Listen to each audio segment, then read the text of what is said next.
ఇప్పటికీ మోపిదేవిలో ఆశ్చర్యం జరుగుతుంది. ప్రధానమూర్తి కింద కలుగులో ఉంటుంది పాము, అందులో ఉంటాడు. వాయువుని వింటూ ఉంటాడు, వేదనాదాన్ని వింటూ ఉంటాడు. మంత్రాలు చదివేటప్పుడు దోషం ఎక్కువ వచ్చిందనుకోండి, స్వరంలో దోషం, కోపం వచ్చేస్తుంది. ఎవరిని ఏం చేయడు, కోపం వచ్చి అలుగుతాడు. అలిగి కలుగులోంచి బయటకు వచ్చేస్తాడు. బయటకు వచ్చేసి ఎదురుకుండా తొట్టు ఉంటుంది, అందులోకి పోయి పడుకుంటాడు. నేను లోపల ఉండనంటాడు. నాదం తప్పు వస్తోంది, స్వరం తప్పు వస్తోంది, నేను విన్నా మంత్రం అంటాడు. అప్పుడు వచ్చి మళ్ళీ స్వరంతో చదువుతారు మంత్రం. చదివి తప్పు అయిపోయిందయా, క్షమించు, నీ యథాస్థానాన్ని చేరమని అడుగుతారు. అప్పుడు ఒకసారి మళ్ళీ ఆ బుట్టలోంచి పైకి లేచి మళ్ళీ వెళ్ళిపోతాడు. అందరూ చూస్తుండగా జరుగుతుంది మోపిదేవిలో. నేను అబద్ధం చెప్పాను అనుకుంటున్నారేమో, మీరు కావాలంటే అర్చకుల్ని వెళ్ళి అడగండి. కిందే ఉంటుంది కలుగు, అందులోనే పడుకుని ఉంటాడు.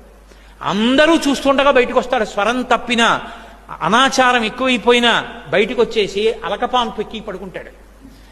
మళ్ళీ వెళ్ళి వేదం స్వరంతో చెప్తే లోపలికి వెళ్ళిపోతాడు. ఆ నాదాన్ని ఇష్టపడతాడు కాబట్టి సర్పరూపంలో పడుకుంటాడు. చిన్న అపరాధం జరిగింది, ఒకసారి బ్రహ్మగారిని నిగ్రహించాడు.